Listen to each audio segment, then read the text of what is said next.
clínica do bebê prematuro. Nós vamos falar hoje sobre o que vive a mãe de um bebê prematuro. Esse é o recorte que nós vamos fazer. Eu e a Ana Maria Weisenberg, psicanalista, que estudou profundamente esse tema na ocasião do seu mestrado, feito em Londres, mas com a escuta dessas mães de bebês prematuros aqui no Hospital das Clínicas. Então vamos falar sobre isso hoje, dia 20 de março. Boa tarde a todos, sejam bem-vindos.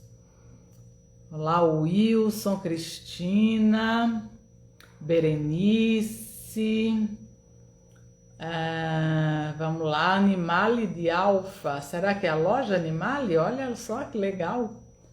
Sexóloga Cristina, Fernanda Matoso, Cristina Felipe.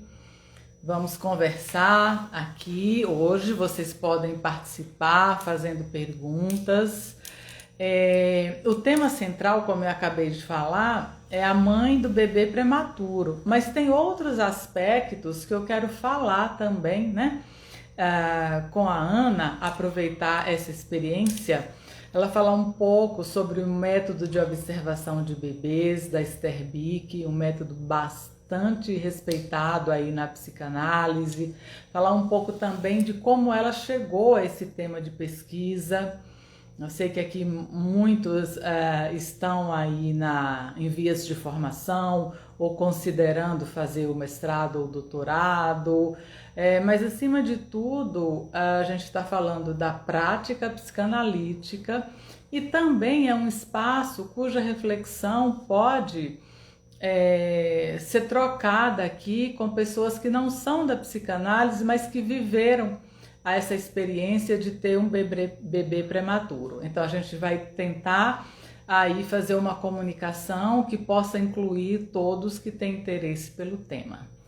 Da Silene, Ana, Juliana, Leandro, bem-vindos.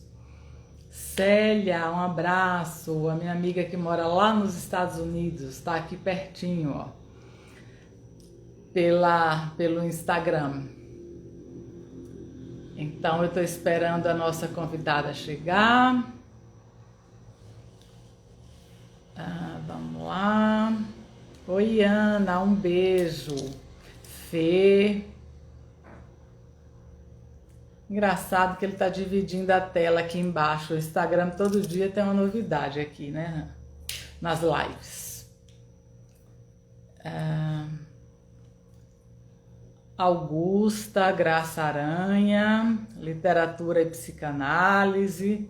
Então, todos aqui, né, em torno desse tema, a mãe de um bebê prematuro, uma experiência que denota muita fragilidade, insegurança, incerteza, e que pode atravessar aí essa troca no momento que o bebê precisa muito, e especialmente dos cuidados maternos. Então, vamos pensar sobre isso tudo.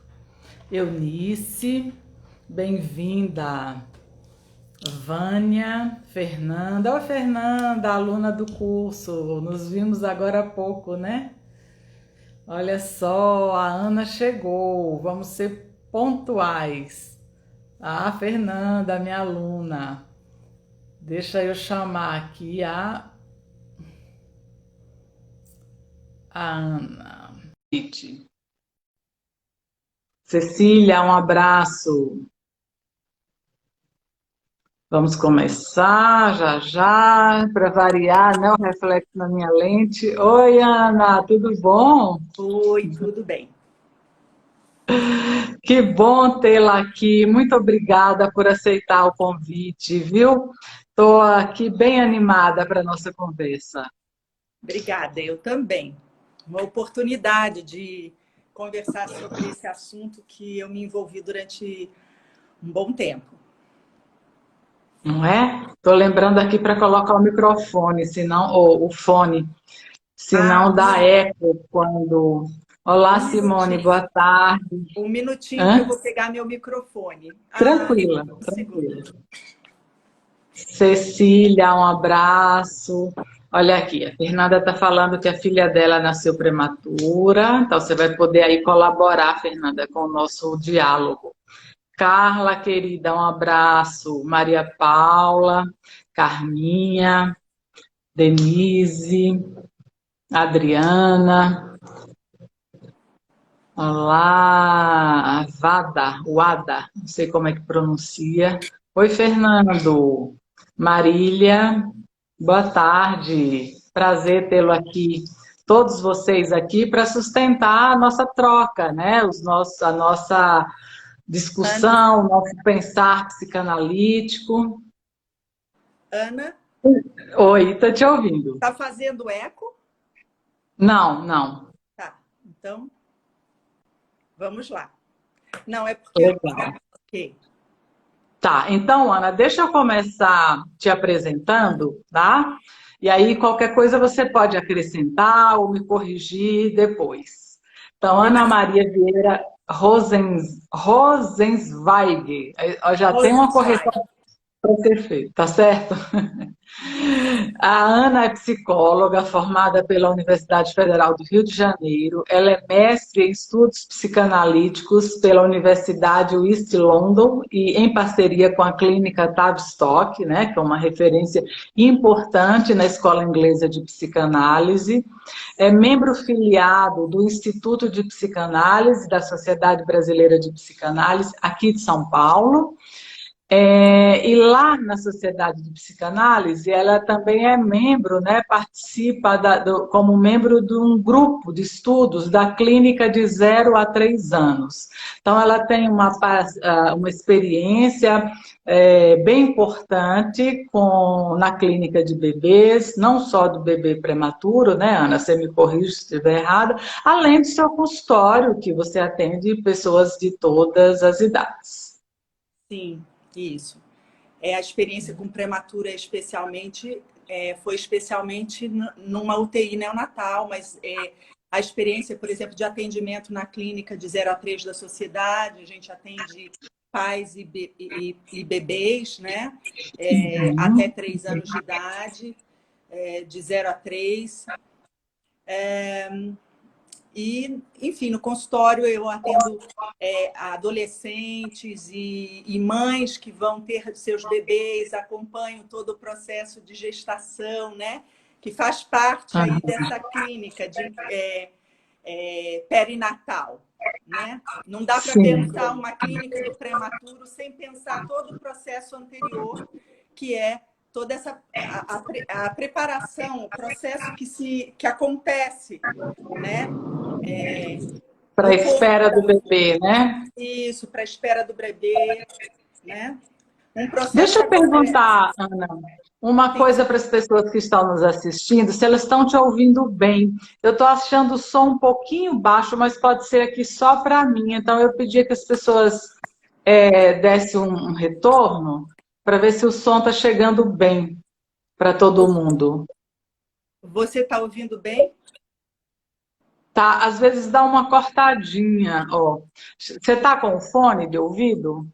Não, você quer que eu pegue? Seria bom. Melhor. Tá bom. Então, um minutinho eu vou Porque pegar. dá umas interferências. Ó, tá com Ok, um interferência, um minutinho. pouco de eco, exatamente. Então é melhor a gente já corrigir, porque às vezes, né, até na hora de salvar, a gente descobre que o som não ficou legal. Ah, e agora? Agora eu pus. Colocou? Então vamos ver. Acho que sim. A Melhorou? Berenice, um abraço. Olha, Augustas que está ouvindo bem. Então vamos lá. Qualquer coisa vocês vão sinalizando, por favor. Ok. Ana, eu queria começar assim pedindo para você falar como, porque a sua experiência, como você acabou de reforçar, né, na clínica com prematuros, veio na ocasião do doutorado, ou melhor, você se interessou pelo tema, imagino, e foi do mestrado, e foi buscar o Isso. mestrado. Como é que você chegou aí nesse tema? O que te inquietou? Conta um pouco para a gente, por favor. Uhum.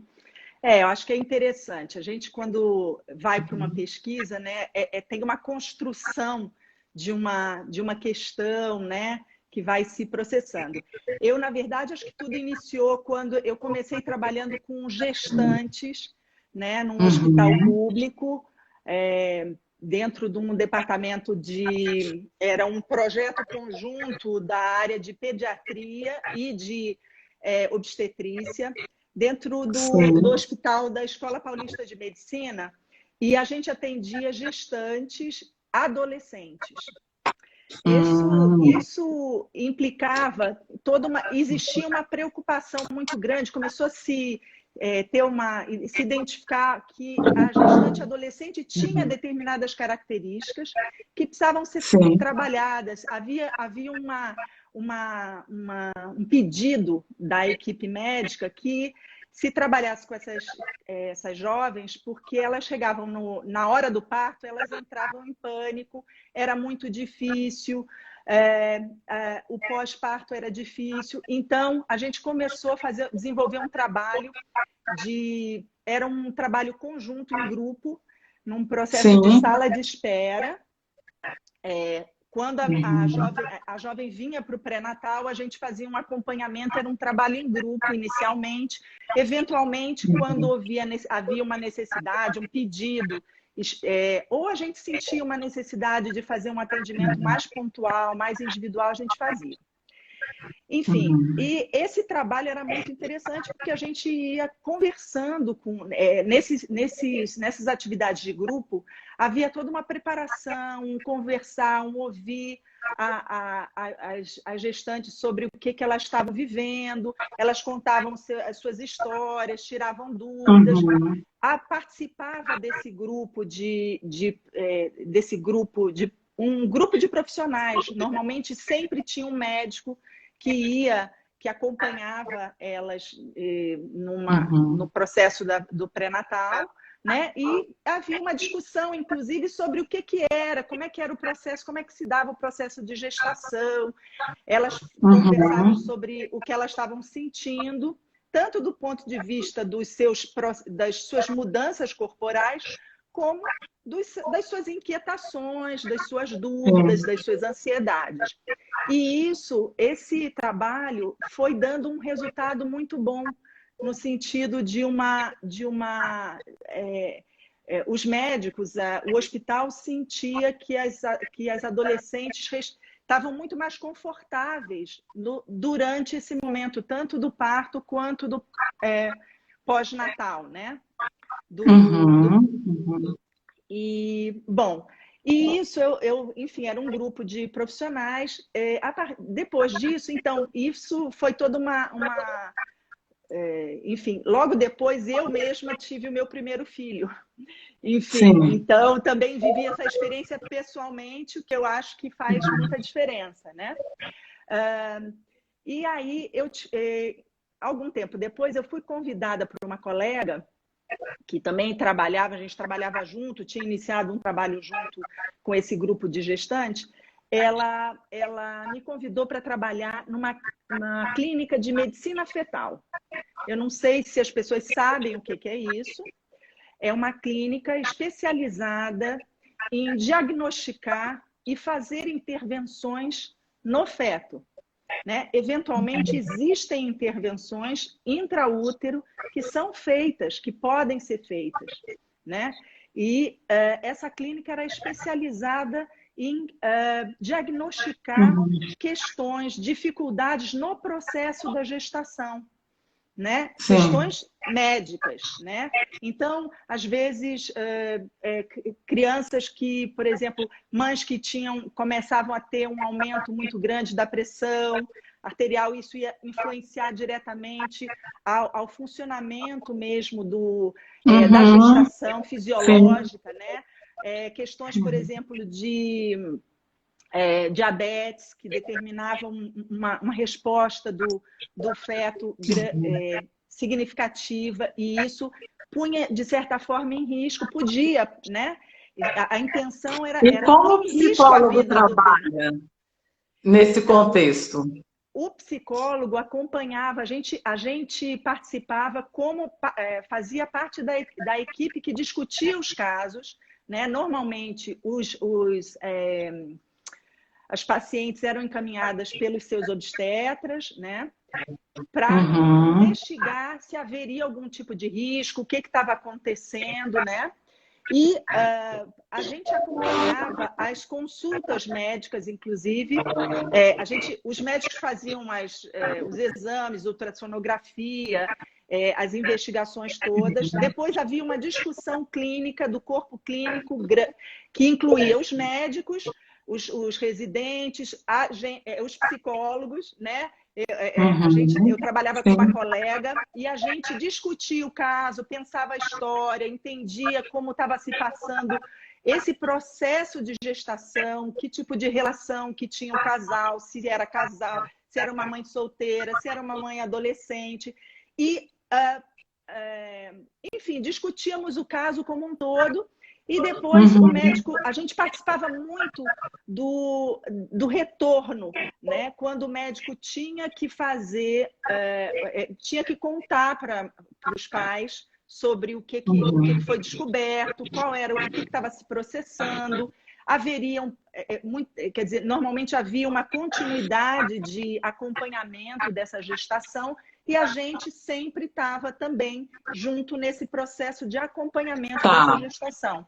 Então, a gente trabalhava em parceria mesmo com os médicos e, obviamente, quer dizer, a gestante vinha para o diagnóstico, para uma investigação mais específica, mais aprofundada da sua questão e a gente, então, acompanhava eram gestações de risco, né? Muitas vezes gestações de gêmeos, gemelares, que eram resultado, por exemplo, de processos de inseminação, né? De fertilização assistida, né?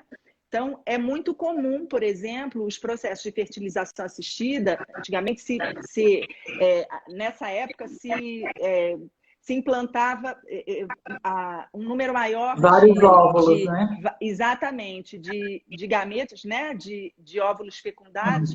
E era muito comum se ter uma gravidez múltipla. E a gravidez múltipla, ela é considerada uma gravidez que você tem que ter uma atenção, né? Maior. E por ser de risco, eu imagino que seja comum desembocar num parto prematuro. Exatamente, exatamente. Todas essas gravidezes, todos esses casos que eu coloquei, quer dizer, a própria gestante adolescente, é comum parto prematuro de gestante adolescente, principalmente quando é a primeira gestação. É muito comum quando há algum problema, enfim, fisiológico mais importante em termos médicos. A gestação múltipla, muitas vezes acontece esse parto prematuro antes do tempo, né? E, de certa forma, esse trabalho conjunto de acompanhamento preparava a gestante para isso, porque a gente já sabia que isso podia acontecer, né? Certo. Ana, deixa eu só fazer uma pausa. Continua falhando um pouco. Tem outro celular no mesmo ambiente ligado? Porque às vezes dá interferência.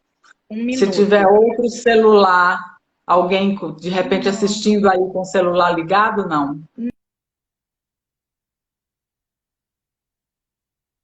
Agora você está sem som. Tá. Pronto, voltou. Estou sem som?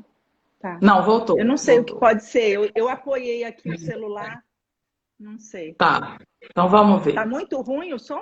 Não está muito ruim, mas de vez em quando dá uma travada e o som dá uma vacilada, assim. Mas vamos seguindo. Bom. Se fizermos o que estava a nosso alcance, não tem mais nada a ser feito, né? Sim. Infelizmente. Né? Às vezes as coisas tecnológicas não estão ao nosso conhecimento, né? Mas vamos lá, deixa eu ver aqui, acho que tem uma pergunta, vamos ver. Ah, tá, ó, tem aqui, vamos ver se a gente... Ó, quando eu tive o meu filho prematuro, senti a necessidade de um acompanhamento e um atendimento psicológico para a família de prematuros, porque ela tinha o sofrimento dos pais, né? A gente até intitulou a live, né, como a mãe, o que vive a mãe de um bebê prematuro, né? Mas tem também, isso envolve todas as pessoas que estão afetivamente ligadas com com o bebê, né? O pai, os irmãozinhos, a família como um todo. Sem dúvida, sem dúvida. Enfim, um bebê, ele é gestado dentro do corpo da mãe, né? Mas ele é também gestado psiquicamente no psiquismo da mãe, mas também nessa família que vai recebê-lo, né? Todo Uhum. um cuidado muito especial com o ambiente, né? Eu acho que é interessante a gente pensar essa ideia, né? Que é o ambiente do corpo da mãe, que precisa de uma atenção bem especial, o ambiente psíquico da mãe, o ambiente social, o ambiente psíquico dos outros, da família, as relações familiares, tudo tudo vai mudar a partir do surgimento de alguém novo, né? De um outro, Sim. de alguém que vai ser estrangeiro nessa situação, né? A Uhum. mãe está Sim. gestando aí, de certa forma, é muito interessante pensar sobre isso. A mãe está gestando dentro de si um estrangeiro, que é um novo. Ela vai se ambientar com esse novo, usar as suas referências anteriores, infantis, as suas lembranças, as suas referências de relação com os seus cuidadores, inclusive, para poder ir Uhum. construindo aí esse espaço para essa criança e, inclusive, construindo na mente, né, no psiquismo dela, esse Uhum. bebê, né? Porque ela tem que para ela poder se relacionar com ele, para ela investir nessa ideia, digamos assim, né? É uma Sim, ideia sim. de um bebê que tá sendo gestada, né? Sim, e que também, né, Ana, envolve muita idealização, como pergunta aqui para a gente, a Simone, né, ela fala do bebê idealizado. E todo bebê, tudo, não só o bebê, né, tudo que a idealização eleva, né, a níveis aí próximo à perfeição, quando a gente se depara com a realidade, é um outro bebê ou uma outra pessoa, enfim. E no caso do Claro. bebê prematuro, imagino, e quero ouvir de você, que é quem conhece bem o assunto, imagino que esse choque é muito maior do bebê idealizado versus o bebê real, né? Porque Sem ele foge dúvida. muito dessa idealização. Eu acho que essa ideia isso que eu estava colocando, né? Essa ideia que está sendo gestada no psiquismo materno, né? E dos Uhum, familiares, né? E às vezes até da sim. cultura, expectativas. A gente pode pensar, por exemplo, antigamente o que era a expectativa de um nascimento de um herdeiro de um trono, né? Enfim, olha só Uhum. quanta gente está na expectativa construindo essa ideia, né? E ainda temos Enfim, isso, né? Quando vai chegar claro, um bebê na família real, acima de tudo, na igreja, exato, realiza o mundo, exatamente, né? exatamente. Quer dizer, o mundo inteiro se volta para esse momento de encontro, né, com esse bebê que vai ser um bebê real, né? E obviamente vai ter que haver todo um processo de acomodação enfim, de descobertas, né? Entre Uhum, uma ponte vai sendo feita, né? Um processo de elaboração de ir abandonando essa ideia do bebê imaginário, né? Confrontando essa ideia de um bebê imaginário que estava sendo gestado, confrontando com o bebê real, para que o real daquele bebê específico, singular, único, possa aparecer e possa realmente a mãe possa interagir com esse bebê único, singular, que é uhum. diferente certamente do que ela Sim. muitas vezes, né, idealizou, sempre maravilhoso, né? Mas no caso do bebê prematuro, eu acho que esse processo todo de confrontação desse bebê imaginário com o bebê real, ele é um processo de elaboração dessa perda do bebê imaginário e o contato com o bebê real muito mais exigente. Porque muitas vezes você tem bebês que não parecem nada com um bebê que a gente imagina. Não é um bebê grandão, de 3,5 kg, rechonchudo, vermelhinho. Tem bebês muito prematuros que nascem com 600 gramas. São muito pequenininhos. E realmente, nesse sentido, é muito exigente essa elaboração dessa diferença, né? Mas é exatamente aí que entra todo o trabalho de acompanhamento dos profissionais que precisam estar muito sintonizados e conhecendo essa realidade, não só a realidade dessa gestação física, mas dessa gestação psíquica, que é fundamental para o homem, né? A gente como homem, a gente tem uma especificidade, é diferente das crias dos animais, né? Mesmo os animais, às vezes, têm esse contato com o real é impactante, né? Sim, sim. Mas, enfim, não sei se eu te respondi, mas não, eu acho que nesse caso... é isso, né? Quer dizer, o bebê prematuro, ele é como se fosse um processo de sair dessa idealização mais abrupto, né? Mas não só isso, né? Tem aí uma overdose, se pudesse chamar assim, de realidade que inspira cuidados, né? Um bebê extremamente frágil, que na maioria das vezes não está completamente formado, que logo é separado da mãe, aquele ambiente hostil da UTI, que é super estranho, não é estranho, é super estranho, aquelas máquinas, né? Os profissionais com as roupas que não fazem parte do nosso cotidiano. O que você, na sua experiência, como era a reação dessas mães? Bom, eu acho que a coisa, num primeiro momento, né, faz muita diferença se esse parto prematuro ele é esperado, quer dizer, a gente estava falando ali que em alguns momentos em que você pode esperar e preparar para um parto prematuro. Então, você se prepara para essa realidade. Você vai, né? Mas, muitas vezes, a experiência é de um parto inesperado, absolutamente inesperado, urgente, que não existia essa expectativa, e esse impacto da urgência é muito desorganizador, né? Quer dizer, as mães ficam assim muito... Elas perdem... É como se a ideia de você perder o controle da continuidade do que estava acontecendo com você. De repente, você é invadido por uma urgência e isso deixa normalmente as mães muito atordoadas, muito impactadas, muito paralisadas às vezes, porque realmente assim, é você invadido por uma experiência, enfim, uma experiência de vida traumática mesmo. Isso, eu acho que é a essência do trauma isso, né? Quer dizer, é a própria...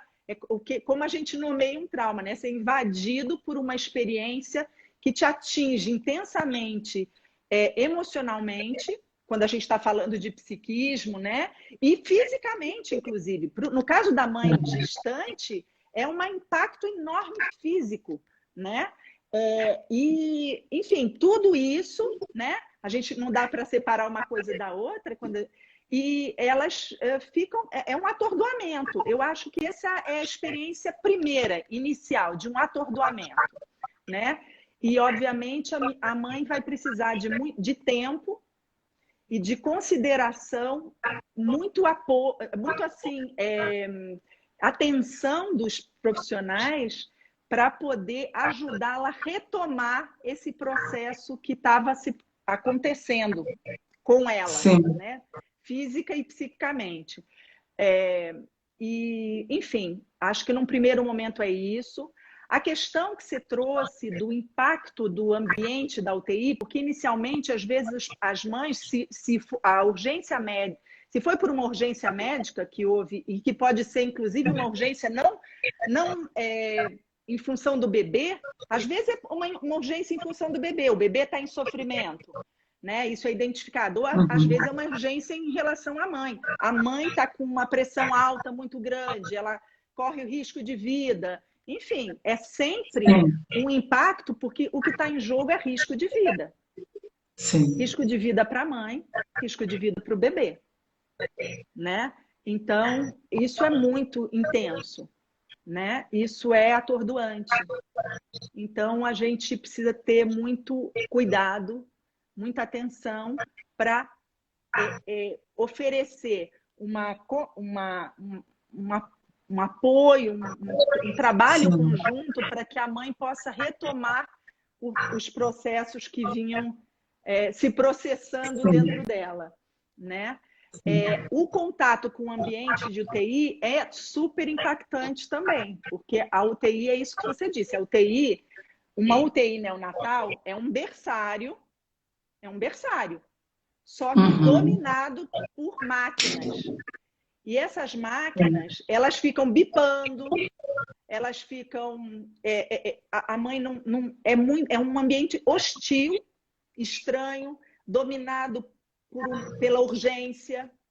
Normalmente os procedimentos são muito urgentes quando acontece, né? Então é um ritmo totalmente diferente do que a gente poderia esperar, né? Do contato com, enfim, de um pós-parto, né? Onde... Que seria um momento de mais intimidade da mãe com o bebê, e, no entanto, tem muita gente no meio, né, entre a mãe e o bebê. Né? Sim, sem dúvida. Acho que isso que você está trazendo é muito importante. Realmente, muita gente entra no meio, porque é risco de vida. A urgência... Né?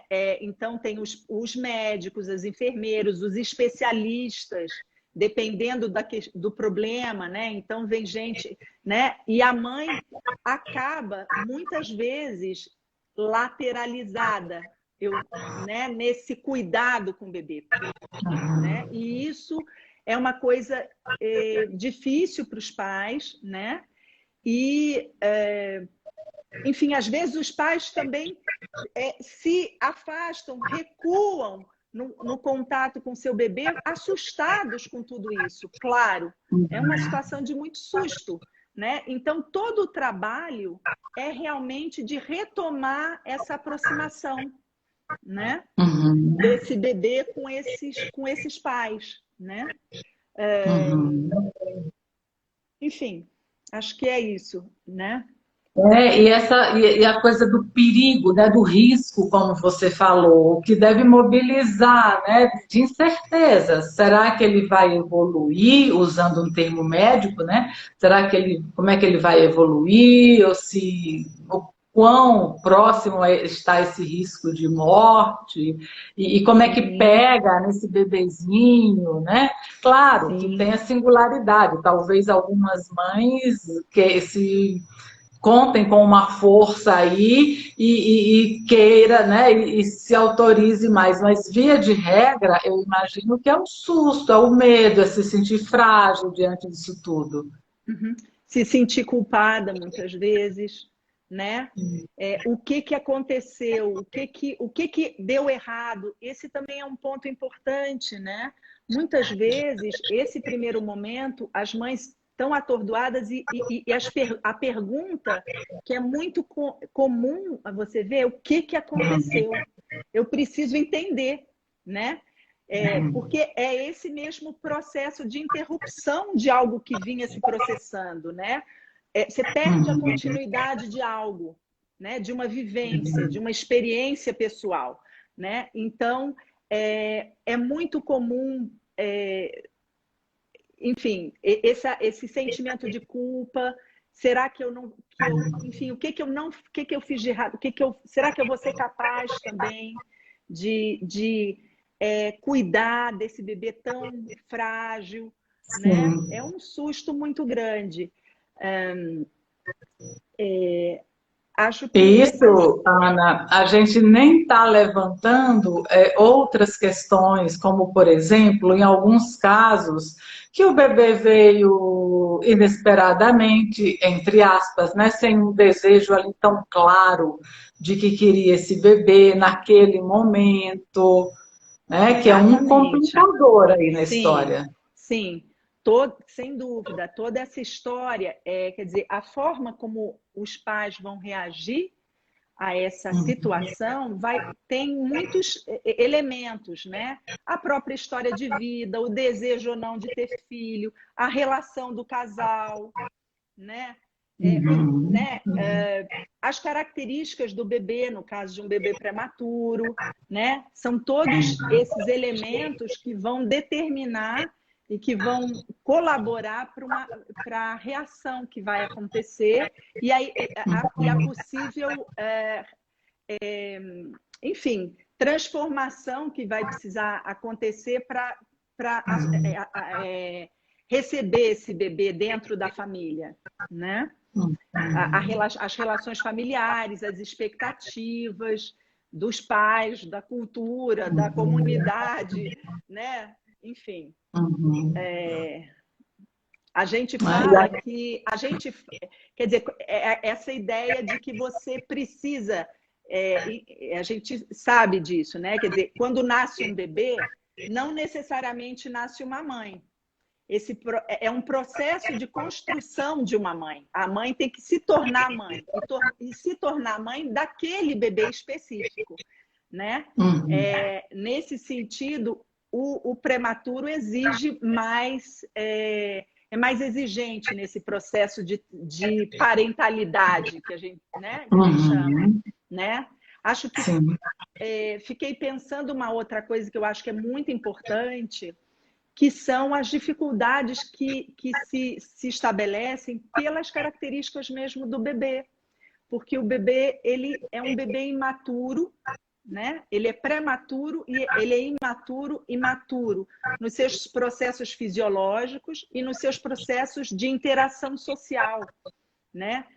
Então, ele Uhum, responde muito menos, porque a gente sabe hoje que o bebê ele é muito ativo nesse processo de interação, né? E ele, uhum, assim, ele é a interação mãe-bebê, um vai construindo o outro, digamos, é na interação que uma mãe também se constrói. Então, a mãe precisa de um uhum. bebê ativo que a demande como, na sua função de mãe, para ela se constituir como tal, né? Sim. Então, esse Uhum, processo é um processo muito delicado, porque realmente a mãe se fragiliza nessa possibilidade que ela vinha desenvolvendo na gestação, quando ela estava sonhando com o bebê, ai, vai ser assim, vai ser assado, ela já estava também se constituindo como mãe nesse processo, né? uhum, No contato com um bebê prematuro, quando ele reage muito pouco, né? As trocas que são prazerosas, precisam ser prazerosas, inclusive para narcisização da mãe na sua função, né? E na sim. colocação dela na sua função como mãe, isso fica muito prejudicado, né? Então, é muito perturbador, né, de todo esse processo Uhum, de se tornar mãe, né, para poder se tornar mãe e se tornar mãe daquele bebê específico, né, para inclusive oferecer condições para aquele bebê possa se tornar se sujeito, tornar, né? vir a Se ser. tornar gente, se tornar, É, vir a ser, exato, vir a ser um humano como uma mãe, né? uhum, Quer dizer, sim. ser recebido, né? Enfim, Construir a sua subjetividade, né? sim, sim. É nessa troca inicial, primordial, que isso vai se dar, né? Esse Uhum, impacto, por exemplo, de um bebê muito prematuro, por exemplo, muito pequeno, que uhum, esse primeiro encontro, por exemplo, de um bebê com a sua mãe é um encontro muito importante, né? Esse impacto estético, inclusive, né? Tem a questão da reciprocidade estética, um autor inglês que traz essa ideia, né? Da importância disso para a continuidade do investimento da mãe, né? No próprio bebê, na sua, né? Na sua função de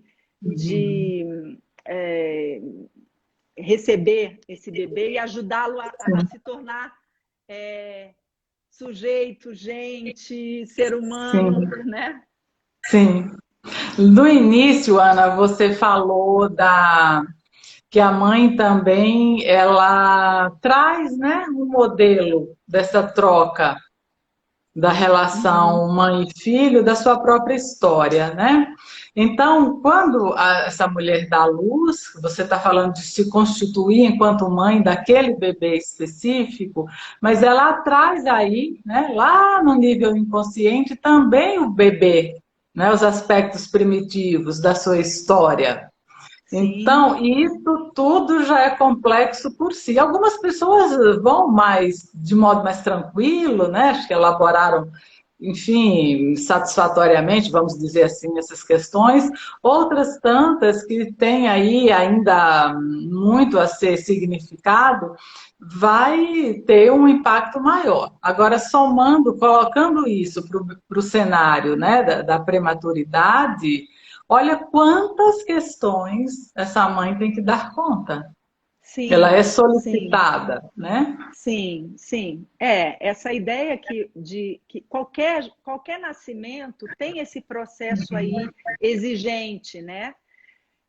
Sem dúvida, essas referências que a mãe trouxe da sua própria história, né? Uhum. Inclusive referências transgeracionais da sua cultura, né? Elas vão ser, sem dúvida, a cada gestação, não só na primeira, mas a cada gestação colocada em xeque, digamos assim, e requisitadas, né? Vão ser requisitadas para a constituição dessa relação, para se, né? E no caso do Sim, bebê prematuro, esse processo todo também vai ser requisitado. Obviamente, sim. essa história, inclusive, vai determinar muito a sua própria, os seus próprios recursos para enfrentar a situação específica, a circunstância específica da prematuridade que é tão exigente, né? Então, é muito Sim. interessante porque em muitas UTIs, hoje em dia, principalmente, né, os avós, essa família, essa rede, é criada uma rede de apoio para que para auxiliar a mãe nesse processo, né? Uhum. Normalmente a figura da avó materna, né, a mãe da Uhum. mãe, é preferencialmente requisitada. Isso vai depender muito Olha. da circunstância, é, enfim, da família, claro, né? Mas são Uhum. Sim. figuras importantes e de referência. Agora, os próprios cuidadores, né? As enfermeiras, os cuidadores ali profissionais, digamos assim, da UTI, também vão Uhum. se tornar referência, né? Na Sim. atualização Sim. dessas marcas aí de cuidado anteriores, né? E Enfim. faz muita diferença. Você me lembrou um caso público, o DJ Alok, muito conhecido, não só no Brasil. A esposa dele deu à luz no ano passado e o parto foi prematuro, em decorrência da Covid. Parece que ela pegou Covid ao longo da gravidez. Eu sei que, enfim, foi um parto que ninguém esperava, de repente. E eles se sentiram Uhum. tão apoiados pelo casal de médicos, né, que fizeram o parto, que eles deram o bebê para esse casal batizar, né? É Então você vê, interessante a força, né, da presença desses médicos nesse processo todo, né? Porque é uma presença, uhum, né? Uma presença que se tornou muito importante, né? Sim, que eles se sentiram apoiados, acima de tudo num Sim, momento como esse, que o hospital não pode receber visitas, né? Os pacientes não podem receber visitas. Então, é. poder contar com médicos, enfermeiros, os auxiliares que possam ser uma referência para esses pais que estão assustados, né? Faz Uhum. muita diferença. Faz. No caso, é bem difícil, porque um bebê que tem pais que foram diagnosticados, por exemplo, com Covid, realmente esses pais não vão poder entrar na UTI. Então, Uhum. existem alguns recursos que se utiliza, por exemplo, os profissionais da UTI filmam, às vezes, o bebê, gravam a voz, isso é transmitido para os pais, para garantir a continuidade dessa ligação, né? Essa é uma coisa Uhum. muito importante, né? A continuidade dessa ligação, né? É como Sim. se, enfim, são Tra- recursos que hoje que se utilizam, né? Ou então, às vezes, uma outra pessoa que possa ir, se a mãe não pode, mas o pai pode, né? Então, o pai é Uhum. convocado para fazer essa ponte. É muito Uhum. interessante, né? Porque é, o pai que normalmente tem uma posição diferenciar assim mais distante, né? Às vezes ele pode funcionar como uma posição de terceiro que, né, que apoia ao mesmo tempo que separa, digamos assim, a mãe no seu afã de cuidar do Sim. bebê, mas no caso do prematuro ele está muito é muito comum o pai e a mãe estarem muito identificados com esse lugar de às vezes de culpa, às vezes de decepção, né? E eles ficam muito fragilizados, Ah, né? Para desculpa, fazer esse trabalho. cortou um pouquinho. Você falou culpa e o que mais? Eles estão identificados com culpa aí? Incapacidade, né? Enfim, de se sentindo culpados e incapaz de cuidar, né? E, enfim, Uhum.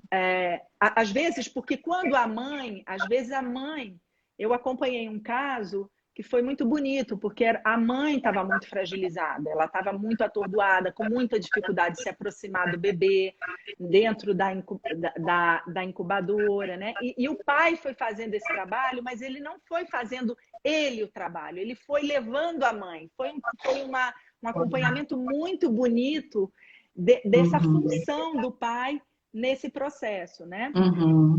Muitas vezes o pai não está em condições de fazer essa função, então a equipe tem que fazer essa função, né? Uhum. É, Quase como se enfim, fosse traduzir esse ambiente assustador, né? E facilitando uma aproximação da mãe e do pai. Olha, funciona assim, aqui você pode pôr a mão, aqui não pode. E a partir disso, eles irem encontrando o seu próprio jeito de tocar o bebê e tudo isso. sim, sim, sim. Nesse caso, eu acho que a equipe tem uma função muito importante, porque ela tem mesmo que fazer tradução e, às vezes, autorização, né? De como os pais podem chegar, por exemplo, no bebê. Tem todo um processo de aprendendo isso, né? E se Uhum. autorizando para isso, né? E eu acho Uhum. que essa ideia que eu estava falando anteriormente, essa palavra autorização, eu acho que é uma boa palavra para, quer dizer, o pai no processo de autorizar a mãe a ser uma mãe, né? Muitas vezes, né? A equipe também, né? Fazendo esse trabalho, né? Porque a mãe se assusta às vezes, né? Uhum. Enfim, Certo. não sei se Ana, desculpa. não pode falar. Alguma coisa assim específica do que você viu no seu trabalho com as mães de bebês prematuros, que você, além disso tudo que você já falou, alguma outra coisa pontual assim que mostre que foi fundamental, que ajudou a mãe a se encontrar nesse contexto? Olha, eu acho que tem uma coisa que me parece bem importante, né? Que esses, a gente, um dos trabalhos que eu desenvolvi numa UTI neonatal foi um trabalho de acompanhar, não só individualmente os pais, mas acompanhar eles em grupo. Às vezes, esse trabalho de, enfim, estar em grupo, né, pode ser muito assim, importante mesmo, nesse processo de retomada do seu lugar diante do bebê, né? Porque você vai ter, dentro de uma UTI, bebês, inclusive com idades diferentes, com questões diferentes, né? Apesar de ser um momento assim de muita delicadeza, muita intimidade, porque o nascimento de uma criança é um momento de uma extrema intimidade, né? E essa internação, por exemplo, na UTI, essa intimidade toda, ela é um pouco assim, machucada, né? Machucada. Mas, aos poucos, os pais, quando vão se ambientando nesse lugar da UTI, eles poderem ter um lugar, às vezes individualmente, de poder retomar condição de falar sobre a experiência, de contar a experiência, de construir uma história, né? Ter a presença de alguém que possa acompanhá-los nesse processo de construção da história dessa relação através da conversa, né? Isso ajuda muito, né? As atividades, por exemplo, em grupo, também muitas vezes ajudam muito, porque os pais ouvem também as experiências dos outros, né? Ajuda eles a identificar o que eles estão vivendo, o que pode estar se aquilo não é passando tão com o bebê. estranho, né? Que faz parte do processo. Sim, que não é estranho, que outras pessoas estão vivendo, aquelas outras pessoas oferecem assim, dicas, né? Oferece a sua própria experiência para ser compartilhada, né? E isso gera assim, processos identificatórios em que a mãe consegue realmente poder retomar as suas condições assim pessoais para elaborar o processo. Quando ela está com muita, quando tem muita dificuldade, isso muitas vezes ajuda. Quer dizer, mesmo que seja quer dizer, a pessoa tem a intimidade de ter que ali falar, às vezes ela pode simplesmente participar e não falar nada, ouvir, mas, né? Sim, mas está escutando, né? Está pensando, né? Isso tudo vai mobilizando a pessoa, o casal, né? A pessoa para uma movimentação, né? Por não estagnar naquele susto, né? Sim. Olha aqui a Fernanda, que teve um bebê prematuro, ela diz: fiz grandes amigas na UTI, mães passando pela mesma situação. Isso. Eu acho que é E a muito força do importante. grupo, Sem né? dúvida. O grupo, Aquilo que digamos talvez... assim, é um espaço de recepção desse bebê, de pensamento, de lidar com a situação que vai se ampliando, né? Quer dizer, o grupo amplia a condição de lidar.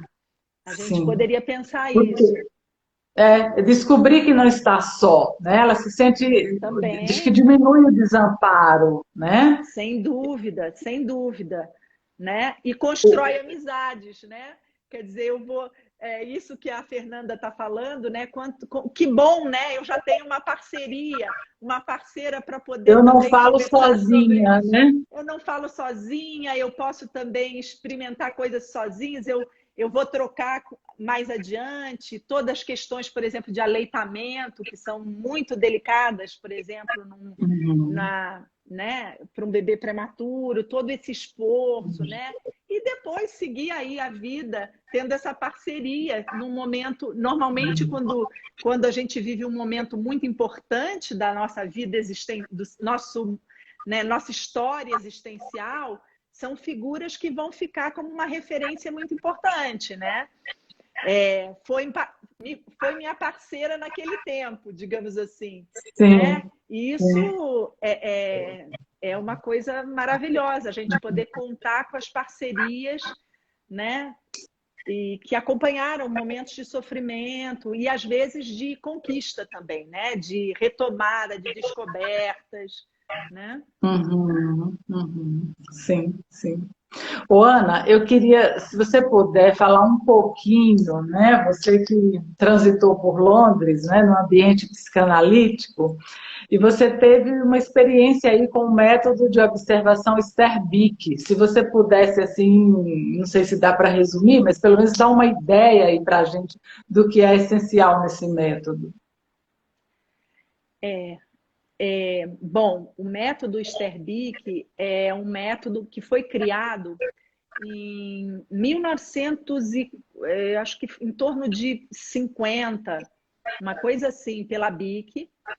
E ela era uma psicanalista que trabalhava na Tavistock Clinic, né? A Uhum. Tavistock Clinic ela tem vários grupos de trabalho e ela era psicanalista, né? E Sim, da trabalhava turma da Melanie Klein, né? Um discípulo da Melanie Klein, né? Pois é, pois é. E ela trabalhava, ela fazia esse método, foi um método que ela criou para a formação de pessoas que estavam se formando como psicoterapeutas de criança, né? A ideia era que o método eu vou mais ou menos dar o desenho do método, né? A ideia é que a pessoa, né, o observador, vá à casa de uma família observar uma criança durante 2 anos, né? É uma Uhum. visita, são visitas semanais, né? E onde com horário marcado, com horário regular marcado, sempre no mesmo horário, sempre no mesmo dia semanal. E esse observador vai à casa, vai ao ambiente familiar e fica Sim. ali durante 1 hora, convivendo e observando o que está se passando com aquele bebê, Uhum. né? Normalmente, no início, o bebê está na família, está convivendo prioritariamente com a mãe num primeiro momento, depois surgem lá sei lá, os irmãos, o pai, né? E o observador vai acompanhando tudo isso. A ideia da BIC era muito assim, oferecer uma oportunidade, criar uma condição que os candidatos a terapeutas de crianças pudessem vivenciar uma imersão no que era a experiência de um bebê, a experiência de uma criança. Porque o método Sim. Sterbic, ele era usado na formação lá dos terapeutas de crianças na Tavistock. Tinha uma observação de bebê e uma observação de criança em torno dos 4 anos, de 3 anos, né? Quando Uhum. eles iam sair para a escola e tal, né? Enfim. Uhum. Então, eram duas experiências diferentes, mas a ideia era oferecer para essas pessoas que estavam se formando como terapeutas para atender clinicamente em psicoterapia psicanalítica os pacientes, que eles pudessem ter a experiência da imersão na experiência do infantil, né? Do Uhum. infantil da criança, né? Da criança, Uhum. né? E esse método teve uma repercussão tão grande que ele foi depois incorporado nas formações psicanalíticas, por exemplo, no Instituto de Londres, ele é parte da formação dos analistas, em grande parte dos institutos de formação psicanalítica pelo mundo, que são ligados à IPA, esse método também faz parte. Em alguns momentos é Uhum. obrigatório, em outros não é obrigatório, mas é obrigatório. Normalmente, por exemplo, no Instituto aqui de São Paulo, eu acho que é uma condição obrigatória, faz parte do currículo, a experiência de observação de 2 anos de um bebê, né? Um processo longitudinal, um processo de 2 anos no mesmo molde, para a formação de analistas de criança, né? Uhum. Isso aqui em São Paulo. Esse é muito interessante porque eu acho que a ideia da imersão, né, nesse ambiente e na experiência do sensível, porque eu digo que é a experiência do sensível porque o observador, no método BIC, ele não intervém. Ele está ali, ele simplesmente é uma presença participativa, mas não interventiva. Ele não faz intervenções, ele não faz comentários, ele não faz perguntas, ele pode até eventualmente responder alguma coisa, né? Mas ele não intervém, ele não é ativo, né? E esse exercício também dessa contenção, dessa contenção no sentido da sua reserva, no sentido de acompanhar um processo de interação e de experiência psíquica que está sendo vivido ali pela mãe, muitas vezes. Você acompanha momentos de grande angústia da mãe, momentos de grande angústia do bebê, e isso gera experiências para você, né? O método da BIC, ele tem um formato, né? Ele tem 3 tempos, o método. O primeiro tempo é o tempo da observação, né? O segundo tempo é um tempo da escrita do que você viveu, da experiência de observação.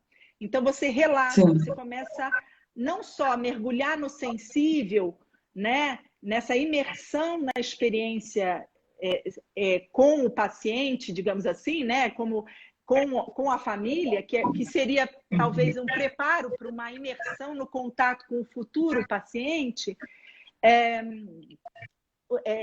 Então, esse é o primeiro tempo. O segundo tempo é da escrita, onde você constrói uma narrativa sobre a sua experiência. Você relata o que você viu e você constrói uma narrativa, você começa a organizar de alguma forma essa experiência, né? É uma coisa muito importante no método BIC que, quando você está observando, a ideia é que você realmente você tente se afastar das teorias, das suas hipóteses. Não é para você fazer hipótese nenhuma, fazer nenhum diagnóstico, não é nada disso. É para você experienciar, né? Se abrir para o que está acontecendo ali no presente. Exatamente. É desenvolver, inclusive, essa atitude de espera, de uma atenção expectante, que combina muito com a atenção flutuante, né, da proposta do Freud, né, em termos da sua técnica, né? Está de acordo, né? Sim. Você está ali pensando, mas você está essencialmente sentindo. Você está ouvindo também, está ouvindo as falas.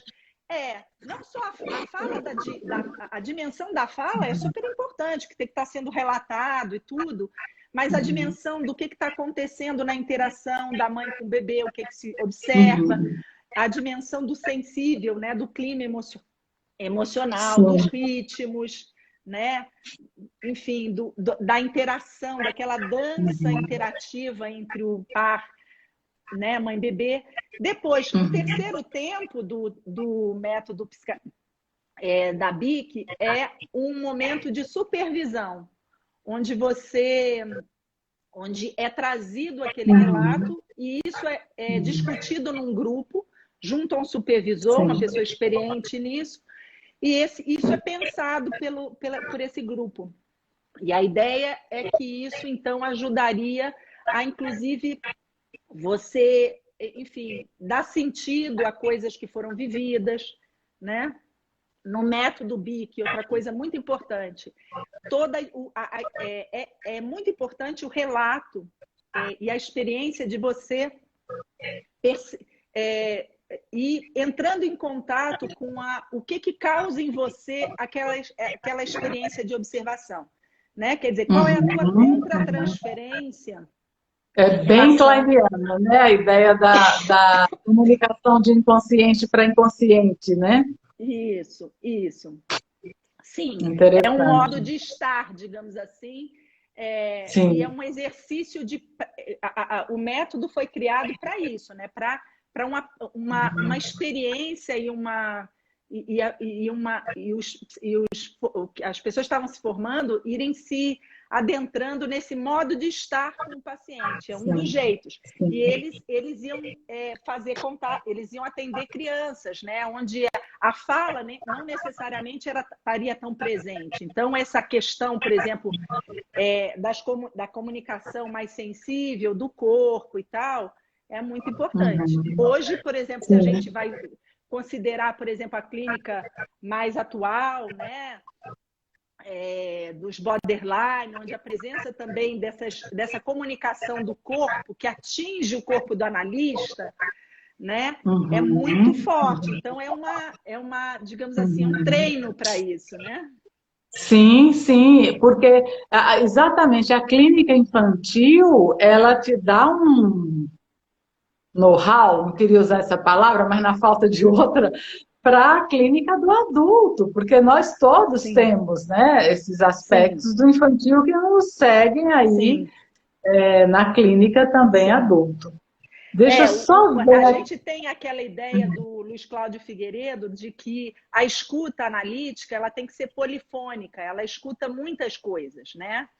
Muitos, Sim, né? Ela tem uma escuta de muitos aspectos, né? Do sim, inconsciente, né? De muitos. sim. Então, não é só o simbólico, o verbal, mas o sensível que está sendo captado, né? Uhum, uhum. Outro dia, assim, supervisionando um caso, enfim, ele foi levado para um grupo, uma colega levou de uma paciente que não fala nada durante a sessão toda. Ela fica batendo na mesa, faz um som, sessões e sessões, e ela vai, e ela volta. Quer dizer, é um nível de comunicação aí bem primitivo, né? E que Pois ela, é, pelo som, ela fica, ó, pois é. Pelo, batendo. pelo som, pelo ritmo dessas batidas, né? Uhum, Pela qualidade do som que é produzido, pela batida, porque pode ser uma batida pontual, pode ser uma batida mais expandida. uhum. Enfim, sem dúvida, é uma comunicação, né? Sim, sim. Né? Ana, queria só fazer uma pausa para dar um alô para as pessoas que estão aqui, mandando um abraço. A Glicéria, a Maria Luísa, a Maria Júlia, abraço para todos vocês. E tem uma pergunta da Sinara, para quem eu mando um abraço também. Ela pergunta assim: esse método teve influência da antropologia, cuja base é a imersão cultural? Você saberia Não, dizer? ele não teve uma influência, mas é interessante porque tem um pesquisador lá que trabalha na Tavistock, que eu acho que ele é até antropólogo, mas ele faz uma correlação entre esse método de imersão porque ele vai dizer Uhum, que esses métodos mais dos estudos das ciências humanas, eles têm essa uhum, característica de você entrar no campo de estudo. É diferente das ciências naturais, né? Onde uhum, o observador, o pesquisador, se distancia da, uhum. do seu objeto de estudo. No caso das ciências humanas, o observador não tem como se distanciar, ele está dentro da cena Sim. também que ele observa, né? E isso tem que ser Uhum, considerado, né? Então ele vai dizer que o método Sterbic, ele é um método, ele inclusive ele chama Michael Rustin, e ele é um pesquisador que é um defensor do método BIC para funções de pesquisa, porque ele diz que uhum, o método BIC ele é um tipo de método específico que não tem o caráter de um método de pesquisa das ciências naturais, que a gente chama de hard uhum, science, não é para provar uhum, nada, não é para verificar nenhuma hipótese, e ao contrário, esse método de imersão é um método exploratório. A ideia dele é, né, quer dizer, um método de, como é o método dos antropólogos. Quando ele chega, por exemplo, numa tribo indígena, ele está ali, ele já está interferindo quando ele chega e ele vai explorar, né? E a ideia é explorar, exato, explorar para conhecer, né? Para descobrir novas ideias, para que novas hipóteses possam surgir. A ideia é essa. Não é para comprovar hipóteses, é para que novas hipóteses surjam, né? Sim. Então, é um método que é semelhante, é dentro dessa mesma linha, mas não veio da antropologia. Não acho que tenha vindo, né? Mas tem Ele veio da inspiração da técnica psicanalítica, da técnica clínica psicanalítica. Né? Que também é um método que está nessa linha, né? De explorar, de você entrar em contato com a experiência, né? E com a escuta, né? E que você vai levantar hipóteses, né? Sem dúvida. Sim, né? sim. Muito bem. Você não vai provar o inconsciente, você vai explorar, né? Sim. Se alguém tiver mais alguma pergunta ou você quiser fazer uma colocação, acrescentar alguma coisa. Não sei.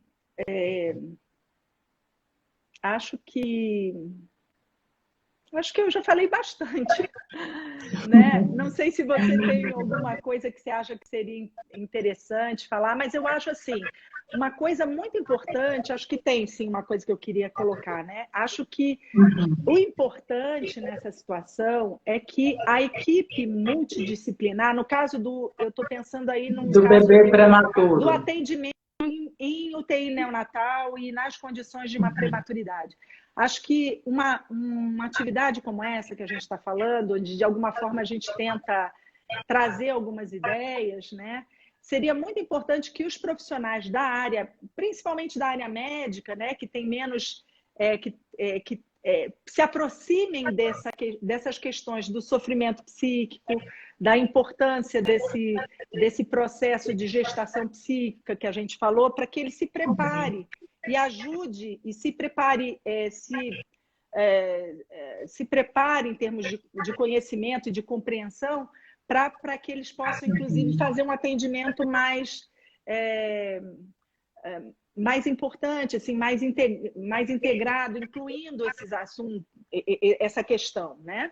Claro que considere mais aspectos, né? Que não seja só uma questão objetiva de olhar os aspectos biológicos, o corpo, né? Sim. Isso está acontecendo, né? Porque hoje em dia existe todo um movimento assim mundial de preocupação com a humanização dos atendimentos hospitalares, né? De uma forma geral, né? E faz parte da humanização considerar esses aspectos mais subjetivos, né? Da vivência subjetiva, não só da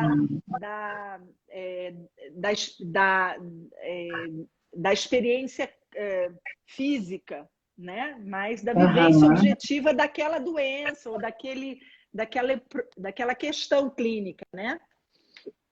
Sim, sim, sem dúvida, mudou muito, né? Mas ainda tem muito que avançar e mudou muito. Eu lembro que quando eu saí da faculdade, eu fui fazer o que se chamava de estágio de pós-graduação no Hospital Universitário da Universidade de Brasília, né?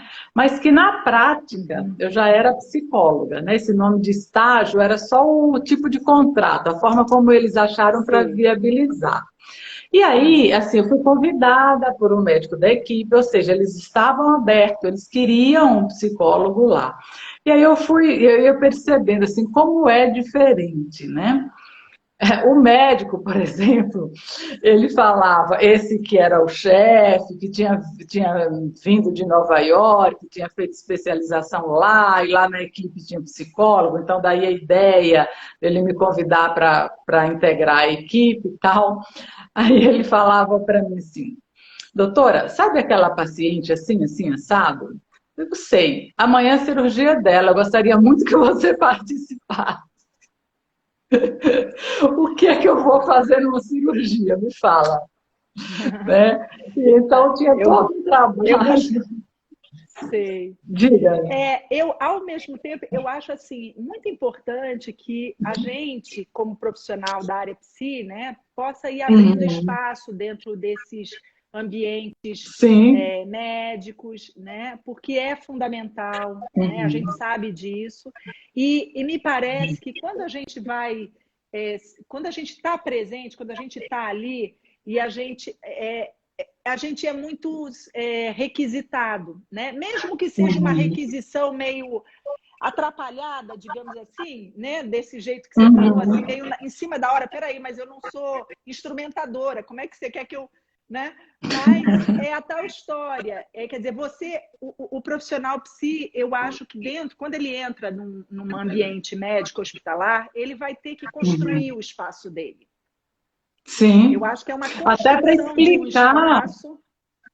para alguns médicos que têm uma noção do que pode ser o profissional psi, mas não tem a extensão do que Olha só que né? interessante. Por exemplo, quando eu trabalhava lá no grupo de pais dentro da UTI neonatal, foi muito interessante, porque esse grupo de pais foi criado, já existia quando eu comecei o trabalho lá na UTI, e ele tinha sido criado em função de toda essa proposta de humanização dos atendimentos. Então, tinha uma proposta, o grupo de pais foi criado, ele era conduzido pelo médico, por a figura do médico, normalmente participavam todas as outras especialidades, né, fono, nutricionista, enfermeiro, né, fisioterapeuta, sempre todos participavam. E a ideia era o quê? Inicialmente, vamos fazer um atendimento mais humano, né? Humanizado, e para isso precisa haver uma aproximação entre o paciente e a equipe médica. A proposta ali era muito essa aproximação. Enfim, de repente Travou eu cheguei, fui convidada, né? Oi, pronto? Voltou? Pronto, voltou. Então, de repente eu cheguei, fui convidada pela médica que coordenava lá a UTI na época para ficar, e eu falei, eu acho que um espaço legal para eu trabalhar, além dos eventuais atendimentos, acompanhamentos mais individuais, seria o espaço do grupo de pais, né? E aí foi muito interessante, porque quando, no início, quando se montava o grupo, normalmente as mães gostavam de ir, né? Porque elas iam ter contato com o médico, elas iam poder perguntar, né? Sim. Elas iam ter contato com a equipe, iam poder perguntar. Então, isso era uma coisa importante, a gente precisava otimizar esse momento aí de troca. Mas, normalmente, quando começava o grupo, o médico perguntava assim, mas o que vocês querem saber? Né? E, aos poucos, a gente foi vendo, e na troca, que era muito mais interessante, ao invés de perguntar o que vocês querem saber, era muito mais interessante, assim, gerar uma situação onde a gente perguntasse assim, o que você sabe sobre o seu bebê? Né? Porque você gerava um movimento oposto, de que a mãe se apropriava daquela experiência e ia construindo aí uma história para ela, construindo uma narrativa do que aconteceu, ia percebendo o que ela sabia, o que ela não sabia, o que ela precisava saber. Aí ela podia tirar dúvida, mas começava muito interessante. Então é uma troca de posição muito significativa. E isso tem a ver com a entrada de um profissional da nossa área, né? Sim, e aliás foi o que o Freud fez, né? Ele tirou aquele poder do médico e deu ao paciente. Me conta sobre você. Fale sobre você. Isso, exatamente. Né? É uma mudança enorme de perspectiva, né? Sim, sobre exatamente. O próprio sujeito, né? E sobre o sofrimento dele. Não é o médico que sabe, mas ele vai descobrir, né? Sim, e a singularidade, não tem algo que está pronto que vai servir para todo mundo, né? O médico ou o psicanalista vai, quando ele se coloca, é a partir de uma história singular. E para isso, o Sim. paciente precisa contar para ele, né? Sobre si. Isso, exatamente. Acho que você pegou um ponto importantíssimo, exatamente. Esse é o viés, né, Uhum. da singularidade. Uhum. E foi legal, só para fechar a história da minha participação naquela equipe, que você vê, né? E eles não têm a obrigação de conhecer a psicologia. Acho que a gente também pode dar um passo para esse encontro, né? Eles querem, mas eles não sabem muito bem. Então, em princípio, ela vai me ajudar participando da cirurgia. Não, na cirurgia eu não tenho nada para fazer. Então, colocar o aspecto de subjetividade desse paciente, né? E aí eu fui vendo toda uma história de como é que eles falavam do paciente. Se eu falasse, por exemplo, olha, a paciente Ana Maria Vieira Rosenzweiger. Não, minha paciente? Não. Era do Aquela que leito tem um 5. caso Do assim, leito assim, 5. não, você coloca no sintoma, qual é o diagnóstico médico? Ah, sim, não, eu sei de que você está falando. Uma que tem tal coisa, tal coisa. Então, eles se situam a partir do sintoma ou da doença, né? E aí você vai, então, mostrando um outro aspecto, uma outra forma da existência desse paciente. É bem interessante, mas como você disse, é uma construção, né? Que você tem que estar disposto, né? Eu acho que, por exemplo, no caso da UTI neonatal, eu acho que tem uma coisa assim, como hoje nessa política de humanização das UTIs, a presença dos pais é assim aberta, constante dentro da UTI, realmente a equipe de uma UTI está habituada com essa questão mais subjetiva, mais singular, mais específica, né? Mas realmente você precisa ir construindo essas pontes, né? Quer dizer, poder dizer para o médico, olha, eu lá na cirurgia não vou poder ajudar muito, mas eu posso ajudar antes e depois, né? Quer dizer, tem aí um processo que você está me dizendo que vai acontecer com essa pessoa, né? E talvez eu possa te ajudar nisso, né? Enfim, esse trabalho que eu posso fazer vai ser importante nesse momento, assim como a gente fazia, por exemplo, lá na medicina fetal, né? A gente também, os médicos normalmente pediam para a gente acompanhar no momento da comunicação do diagnóstico, que era uma comunicação normalmente difícil, né? Sim, você ia dizer, olha, imagino. seu bebê está com risco, então você está com risco. Essa comunicação realmente, acho que os profissionais psi, eles estão mais habituados a enfrentar, digamos assim, né? Sim. Acho que e aos poucos, se você vai fazendo uma coisa conjunta, todo um trabalho conjunto vai se construindo, né? Tem aí uma troca também muito interessante dos saberes, eu acho, né? Sem dúvida. Gente entender, né, quais são as questões médicas também, quais são as questões do serviço social, por exemplo, né? Super importante. Super importante, né? Quais são as questões, por exemplo, da nutrição, né? Da enfermagem, né? Da enfermagem. O fisioterapeuta. O caso de, por exemplo, o atendimento de um bebê é sempre multidisciplinar. Não existe a possibilidade de você fazer um atendimento de uma especialidade sozinha, porque mesmo que você faça um atendimento assim pontual, quer dizer, sempre um bebê ele é atendido multidisciplinarmente, né? Normalmente ele é. Né? Sim. É isso, muito bom poder contar com você, compartilhando aqui conosco uma experiência riquíssima. Acrescentou muito, eu imagino que não só para mim, né? Inclusive as pessoas deram esse retorno aqui, agradecendo, e foi muito bom. O espaço está aqui aberto para você, para outros diálogos, né? Que a gente pode pensar mais pela frente. Foi um prazer, Ana. Prazer para mim também, Ana. Xará. 2 Anas. Isso, 2 anos. Tá A joia. live fica gravada aqui, quem quiser assistir, depois com calma, se alguém chegou atrasado. E na semana seguinte, provavelmente na terça-feira, será disponibilizada no YouTube. E aí eu queria já convidar as pessoas, né, todos vocês, para no mês de abril, eu vou confirmar o dia depois, mas será no sábado, às 16 horas. Eu vou receber duas colegas também, psicanalistas, inclusive que fizeram a formação comigo. Nós também estudamos juntas na PUC, né, Ana? Temos mais isso em comum, somos Temos. filhas da PUC, né? Isso, da pós da PUC, né? Hã? Não, isso, somos Então, e aí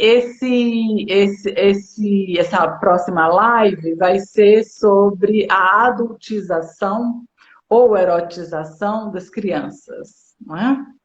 Como é que é isso? As crianças que são ali, enfim, que tem toda uma carga sexual, um apelo sexual, que é bem comum na nossa sociedade, não sei se já foi mais, mas ainda está hoje, e nós vamos falar sobre isso.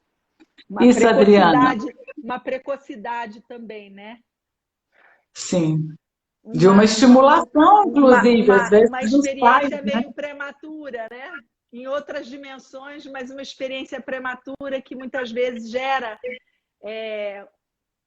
dificuldades, né? Rupturas, né? Muito interessante, é isso Traumas, mesmo. Prematuro, né? É um prematuro em relação ao contato com a sexualidade adulta. É disso que você está falando, né? Exatamente. Uhum. Então é isso. Muito obrigada a todos vocês, a você, Ana. Muito obrigada pelo convite, Ana. Gostei muito também de conversar com você aqui. Ai, que bom, que bom. Um abraço, tchau, tchau, gente. Tchau, tchau.